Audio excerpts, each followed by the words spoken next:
আজকের এপিসোড আগেই বলে রাখি, এটা অ্যাডাল্ট এপিসোড, তবে পলিটিক্যাল এপিসোড অবশ্যই।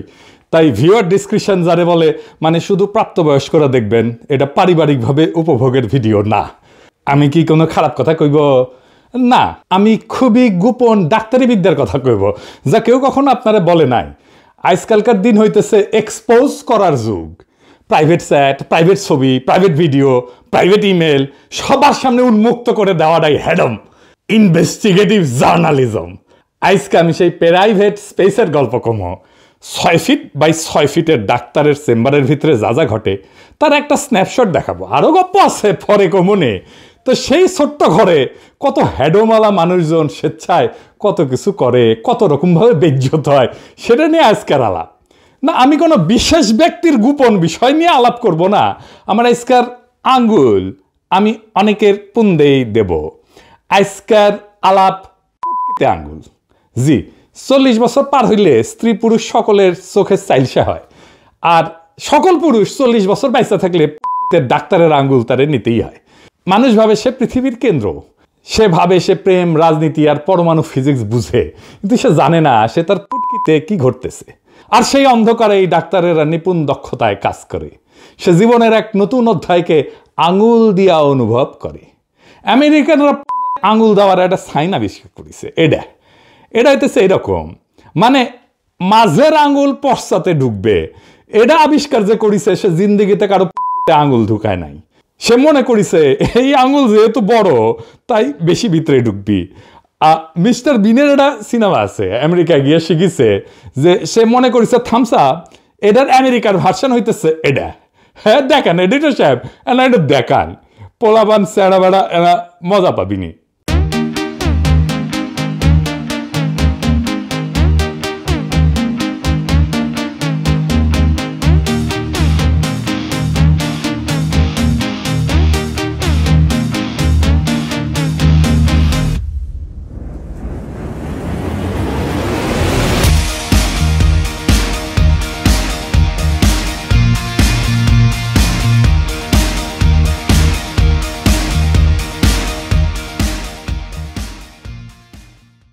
কিন্তু কথা হইতেছে আপনার এই আঙ্গুলটা বড় হইলেও এটা ভিতরে ঢুকবি না। হ্যাঁ, বেশি বড় জোর এই পর্যন্ত ঢুকবি, এইখানে এসে আটকে যাবি, এই যে এটি আটকে যাবি।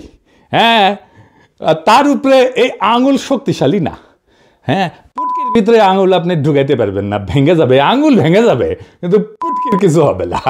পুটকির স্ফিংটার হেভি টাইট, বুঝছাও? সেই জন্যে আমেরিকান ফাকিং সাইন আমেরিকান ড্রিমের মতোই অকাজের। ইচ্ছা আছে কিন্তু কখনো এটা বাস্তব হবে না। তাইলে কোন আঙ্গুল সবচেয়ে কার্যকর?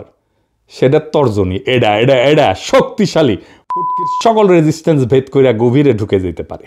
সেই সত্যটা আবিষ্কার করেছিল দুনিয়াতে প্রথম কে পলিটিক্যালি জানেন? সোহরাওয়ার্দীর বডিগার্ড শেখ মুজিব। এই জন্যই সে আঙ্গুল নাচায় নাচায় নাচায় নাচায় বক্তিমা ছাড়িত। আর এই জন্যে রক্ষী বাহিনীর লোগো ছিল এই আঙ্গুল। সে জানতো বাংলাদেশের কোন দেশে আঙ্গুলে ঢুকাবে। এক সময় বাংলাদেশের পদ মারার জন্য তার তর্জনীর আস্ফলন ছিল। তার মানে এই তর্জনী ইজ অলসো পলিটিক্যাল তর্জনী, মানে ক্ষমতা। পুটকিতে আঙুল ঢুকায় এই পরীক্ষার নাম হইতেছে ডাক্তারি ভাষায় পার রেক্টাল এক্সামিনেশন, ইংরেজিতে পিআর। আমাদের পিআর পদ্ধতিতে নির্বাচন নিয়ে খুব আলোচনা হইতেছে। এইটাও পন্দে আঙুল দিবে দেশের। যাই হোক, ওই আলাপ পরে করুন নি। আমাদের সময় যখন আমরা মেডিকেল কলেজে পড়ি ওই সময় একটা হিন্দি সিনেমা ছিল মাইনে পিয়ার কিয়া। তো আমরা যদি কারো পন্দে আঙুল দিতাম তাহলে আইসে কইতাম মাইনে পিয়ার কিয়া। এই পিয়ার কইরা মানে পন্দে আঙুল দিয়া ডাক্তাররা আসলে কি জানতে চায়? জানতে চায় সত্য। আঙ্গুল দিয়া সত্য আবিষ্কার। সত্য সবসময় মুখ দিয়ে আসে না, কখনো কখনো সত্য বাইর হয় অন্য পথে। একজন রোগে এসেছিল, কইল ডাক্তার আমার মনে হয় আমি ভালো আছি। তা আমি কইলাম আমিও মনে করি আপনি ভালো আছেন, কিন্তু আমার আঙুলে বিশ্বাস নাই, বুঝেছাও? তখনই আমি বুঝলাম সক্রেটিস বলছিলেন নো দাই সেলফ, মানে নিজেকে চেনো। আমি বলি এটা গভীর দার্শনিক প্রশ্ন। নিজেরে চিনবে কি? নিজের পন্দের খবর রাখে না, যে নিজের পন্দ চিনতে পারে না, অন্যের সাহায্য লাগে নিজের পন্দ চেনার জন্যে, সে নিজেরা জানবে কিভাবে? পদ হচ্ছে এই শরীরের সেই গভীর জায়গা যেগুলা সবাই এড়ায় চলে, কিন্তু আমি ঢুকি, ডাক্তারেরা ঢুকে বীরের মতো, কিন্তু বিনীতভাবে। আমি যখন গ্লাভস পরি না ওই পন্দে আঙুল ঢুকানোর সময়, তখন সেটা শুধু প্রোটেকশনের জন্য না, ওইটা হইল প্রতিজ্ঞা। একটা ঠান্ডা লুব্রিকেন্ট যখন রোগীর পেছনে যায়, সে জানে এই লোকটা আমাকে ধোকা দিবে না, এই লোকটা ব্যথা দিলেও শেষ পর্যন্ত রিপোর্ট দিবে। অনেকে ভাবে প্রেম কঠিন। না ভাই, প্রেম হইল চোখে চোখ রেখা, একসাথে গান শোনা। কিন্তু পন্দে আঙ্গুল পার রেক্টাল এক্সাম, সে চোখে চোখ রেখে পেছন দিয়ে ঢুকে যায়। তাও এক্সপ্রেশন দিতে হয়, রিল্যাক্স রিল্যাক্স, ডিপ ব্রেথ। কি রোমান্টিক! প্রথম ডেটে প্রেমিক প্রেমিকা চোখে চোখ রাখে, কিন্তু পন্দে আঙুল দেওয়ার সময় চোখে চোখ রেখা হাত ঢুকে যায় পিছনে। ডায়ালগও রোমান্টিক, রিল্যাক্স, ডিপ ব্রেথ। ভোট গেলে, ডেটে গেলে ক্যান্ডেল লাইট, আর রেক্টাল এক্সামিনেশনের টর্চ লাইট। ভালোবাসা আসে হৃদয় থেকে, আর সত্যটা আসে অন্য জায়গা থেকে। লোকে বলে তরবারির চেয়ে কলম বেশি শক্তিশালী। আমি বলি আমার তর্জনী এই দুয়ের চেয়ে শক্তিশালী। একটা তরবারি জীবন নিতে পারে, একটা কলম আইন লিখতে পারে, কিন্তু আমার আঙ্গুল একজন ক্ষমতাবান পুরুষকে, একজন ক্ষমতাশালী সিইওকে, একজন পদকজয়ী জেনারেলকে এক শীতল পিচ্ছিল মুহূর্তে তার জীবনের সমস্ত সিদ্ধান্তের কথা পুনরায় ভাবতে বাধ্য করতে পারে। লুব্রিকেন্টটা যখন প্রথম ত্বকে স্পর্শ করে, তখন যে একটা হিমশীতল শিহরণ বয়া যায়, ওইটা হলে ইগোর বেলুন ফুইটা চুপসে যাওয়ার শব্দ। এই অনুভূতি যে কোনো কবিতার চেয়েও সৎ, যে কোনো প্রার্থনার চেয়েও গভীর, যে কোনো বিপ্লবের চাইতেও ভয়ঙ্কর। আমি ডাক্তারি করলে হয়তো এই সময়টাকে রোমান্টিক করতাম। হাতে গ্লাভস পরতে পরতে টেনিসনের অ্যানসিয়েন্ট সেইজের লাইনগুলো আওড়াইতাম। মনে আছে, for we are bound where mariners has not yet dare to go, and will risk the ship ourselves and all. আমরা যাব যেখানে কোনো যাইনি নে সাহস করি, ডুবি যদি তবে ডুবি না কেন, ডুবুক সবই ডুবুক তরি। আরো জোরে শ্বাস। ওয়াও!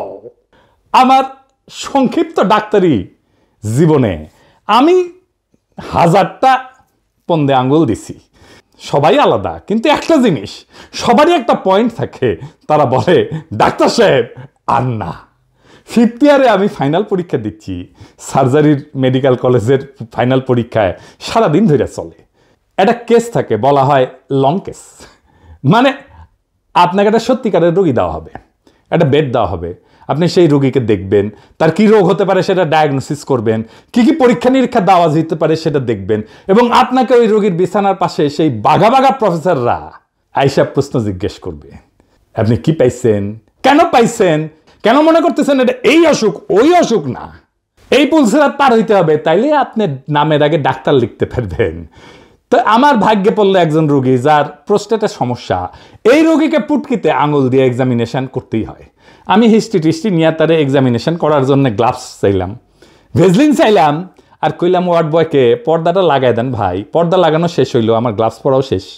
আমি হাতে ভেজলিন লাগাইতেছি আঙ্গুলে ভালো করে, এটা প্রবেশ করাবো একটু পরেই। তো ওই লোকটা আমার গলা জাপটায় ধরে আমারে কইল, আমারে কইলেন না। প্রেমিকা তো আবেগ নিয়ে প্রেমিকার গলা চাপটায় ধরে না। তাই কইলাম, কি কইলেন না ভাই? ওই যে ওইটা। আমি বললাম, আমাকে তো করতেই হবে, আমাকে তো দেখতে হবে, আমাকে পরীক্ষা দিতে হবে, পাশ করতে হবে, আমাকে প্রশ্ন জিজ্ঞেস করবে। সে তখন আমার পা জড়ায় ধইরা বলল, আপনার পায়ে পড়ি, আমাকে এই কাজ কইলেন না। আমার সামনে দৃশ্যপট পাল্টায় গেল। মনে হইলো আমি একটা সিনেমার ভিলেন, আমার সামনে এক উদ্ভিন্ন যৌবনা নায়িকা যে আমার পা ধরে বলতেছে, আমার এই সর্বনাশ করবেন না। আমি বললাম, আমি এই কাজ না করলে আমি কিভাবে বুঝবো যে আপনার এইটা একটা নিষ্পাপ প্রোস্টেটের নন ক্যান্সারাস ফুলে ওঠা নাকি ক্যান্সার? আমাকে তো দেখতে হবে। রোগী বলল, স্যার আমি গ্যারান্টি দিতেছি এটা ক্যান্সার না। বললাম, কেমনে বুঝবেন এটা ক্যান্সার না? আপনার তো রোগী। সে বলল, আমার এই পন্দে কি কম মানুষ আঙুল দিছে, আর আমি এই পরীক্ষার কেস হিসেবে কি কম দিন ধরে আছি? ডাক্তার সাহেব। তার মানে সে পন্দে আঙ্গুল দিতে দিছে সবাই রে, কিন্তু আমাকে সে দিতে রাজি না। আমার মনে হইল সেই সাইদ খোকনের মতো, বারবার শুধু আমার সঙ্গে, বারবার শুধু আমার সঙ্গে, কেন? আর মানুষ পান নাই, বারবার শুধু আমার উপরেই, বারবার শুধু আমার উপরেই, কেন? কেন? আজকে আপনি যতই বিব্রত হন, আপনার মুক্তি নাই এই পুন্দে আঙুল ঢোকানোর পর্ব থেকে। জাপল সার্ট বলছিলেন human is condemned to be free. আমি বলি human is condemned to be fingered. হ্যাঁ, আপনি প্রেসিডেন্ট হইলেও আপনার রক্ষা নাই। জো বাইডেনের পশ্চাতেও আঙুল ঢুকে, আমাদের সুপ্পুর প্রস্টেটে ঝামেলা আছে, ওর পুটুতেও অনেকেই আঙুল দেয় নিয়মিতই। তাইলে আসল ক্ষমতা কোথায়? ডাক্তারের আঙ্গুলে। ফুকো বলছিলেন পাওয়ার সার্কুলেটস। আমি বলি ক্ষমতা ঘোরে না, ঢোকে সোজা আঙ্গুল হইয়া। অরওয়েল বলছিল big brother is watching you. আমি বলি big brother is fingering you. Surveillance camera না, গ্লাভস পরা হাতি আসল ক্ষমতা, এটাই রিয়ালিটি চেক।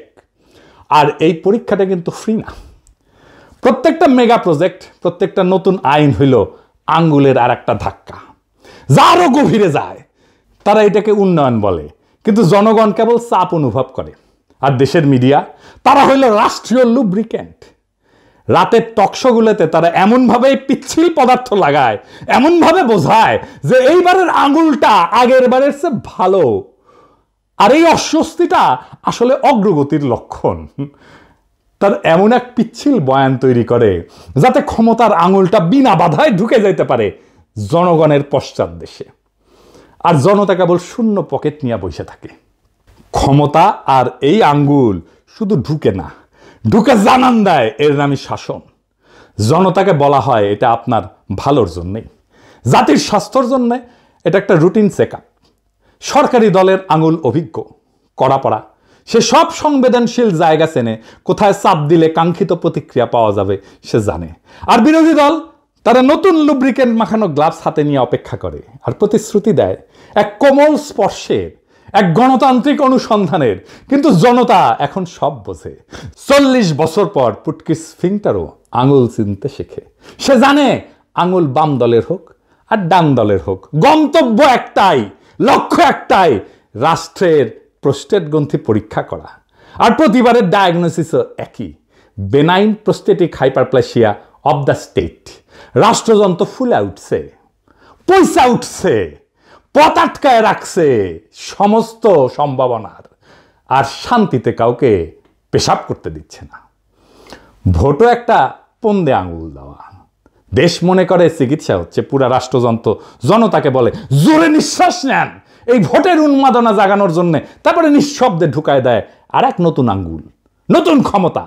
আওয়ামী লীগের আঙুল বাইর হয়েছে মাত্র, এখন বিএনপি রেডি হয়েছে গ্লাভস পইরা।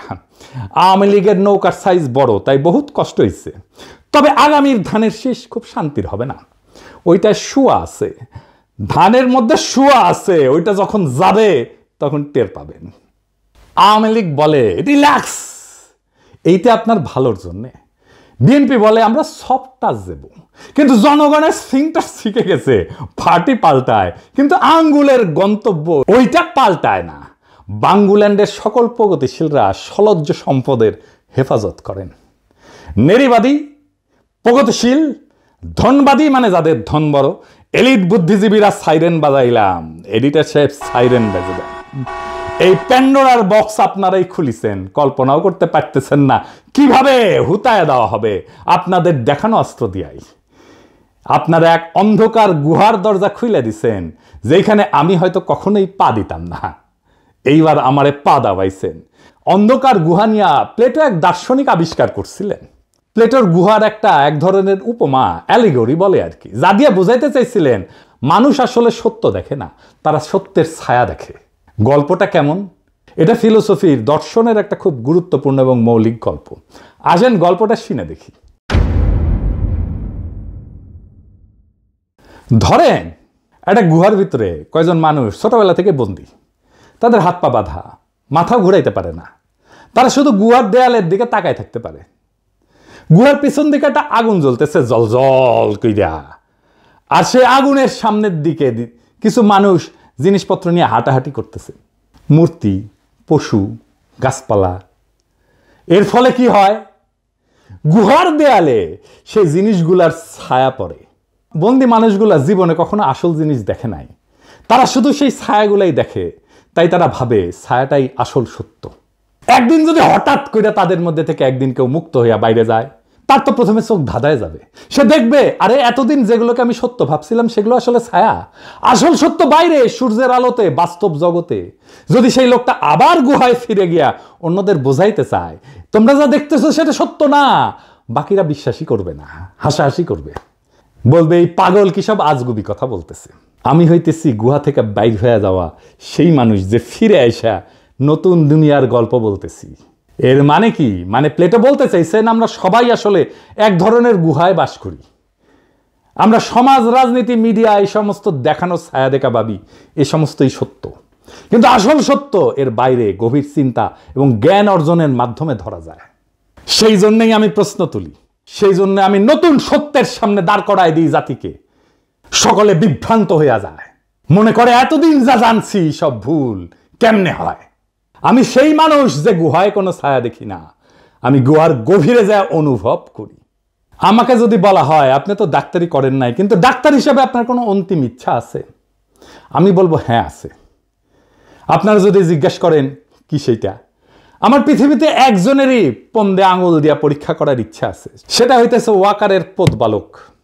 ও নিজে বড় ইনভেস্টিগেটিভ জার্নালিস্ট, ইনভেস্টিগেটিভ জার্নালিজম করে, কিন্তু আমার গবেষণার আকাঙ্ক্ষা হচ্ছে যে কিভাবে বাংলাদেশের দুই জাদরেল জেনারেল আজিজ আর জেনারেল ওয়াকার, এই দুইজন একই পথ বালককে পছন্দ করলো। দুইজন জেনারেল একই পথ বালককে পছন্দ করছে, এটা ইতিহাসে নাই, এটা ইতিহাসের এক অবিস্মরণীয় ঘটনা। আর দ্বিতীয় কারণ হইতেছে আমি কখনো কুত্তার পন্দে আঙ্গুল দেই নাই, এই প্রথম এই একটা কুত্তার পন্দে আঙ্গুল দিয়া দেখতে চাই। আমি যেহেতু ভেটেরিনারি সার্জন না, আমার এই সুযোগ হবে না কোনোদিন। আমি ওর পন্দে আঙুল দিয়া দেখতে চাই, কুত্তার পন্দে আঙুল দিয়া কেমন অনুভূতি হয়। আমি আঙুল দিয়া দেখতে চাই এর মধ্যে বিশেষ কি আছে এই দুই জেনারেলকে আকর্ষণ করলো। নিশ্চয়ই কিছু আছে। তবে পদ বালক যদি পদের বুটিক খোলে, আমি সেখানে তার মার্কেটিং ক্যাম্পেইন করে দেবো, বিনা পয়সায় স্ট্র্যাটেজি তৈরি করে দেবো, মার্কেটিং প্ল্যান তৈরি করে দেবো, প্রফিট লস অ্যাকাউন্ট তৈরি করে দেবো, তার সাথে সাথে আমি তার বিজ্ঞাপনও করে দেবো। বিজ্ঞাপনের জিঙ্গেলও তৈরি করে ফেলছি, শুনবেন সেই বিজ্ঞাপনের জিঙ্গেল।